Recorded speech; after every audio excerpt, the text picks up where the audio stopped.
वक्रतुंड महाकाय सूर्यकोटि समप्रभ निर्विघ्नं कुरु मे देव सर्व कार्येषु सर्वदा। आप सभी को प्रणाम। बुधवार व्रत।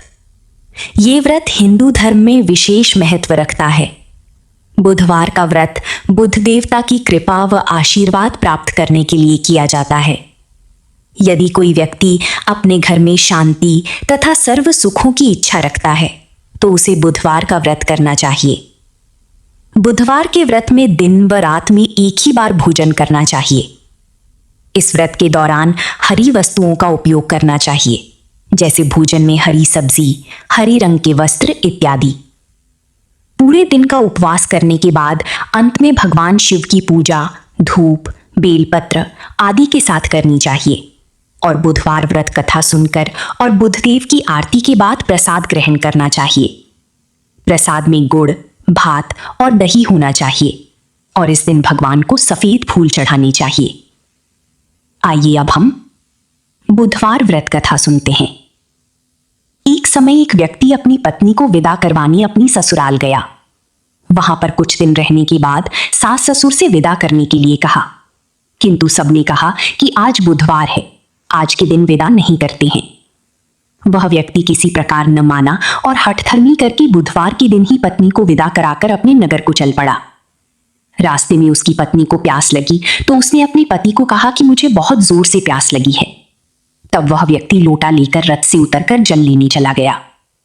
जैसे ही वह पत्नी के निकट आया तो वह यह देखकर आश्चर्य से चकित रह गया कि ठीक उसी की जैसी सूरत तथा वैसी ही वेशभूषा में एक व्यक्ति उसकी पत्नी के पास रथ में बैठा हुआ है। उसने क्रोध से कहा कि तू कौन है जो मेरी पत्नी के निकट बैठा हुआ है? दूसरा व्यक्ति बोला, ये मेरी पत्नी है, मैं अभी अभी ससुराल से विदा कराकर ला रहा हूं। वे दोनों व्यक्ति परस्पर झगड़ने लगी।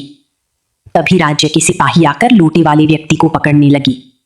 स्त्री से पूछा, तुम्हारा असली पति कौन सा है? तब पत्नी शांत ही रही, क्योंकि दोनों एक जैसी थी। वह किसी अपना पति कही। वह व्यक्ति ईश्वर से प्रार्थना करता हुआ बोला, हे परमेश्वर, ये क्या लीला है कि सच्चा झूठा बन रहा है। तभी आकाशवाणी हुई कि मूर्ख, आज बुधवार के दिन तुझे विदा नहीं कराना था, तूने किसी की बात नहीं मानी। ये सब लीला बुधदेव भगवान की है। उस व्यक्ति ने बुधदेव भगवान से प्रार्थना की और अपनी गलती के लिए क्षमा मांगी। तब बुधदेव जी अंतर्ध्यान हो गए। वो अपनी स्त्री को लेकर घर आया तथा बुधवार का व्रत वे दोनों पति पत्नी नियम पूर्वक करने लगे। जो व्यक्ति इस कथा को श्रवण करता तथा सुनाता है, उसको बुधवार के दिन यात्रा करने में कोई दोष नहीं लगता है। उसको सर्व प्रकार से सुखों की प्राप्ति होती है। जय बुधदेव, जय गणेश जी महाराज।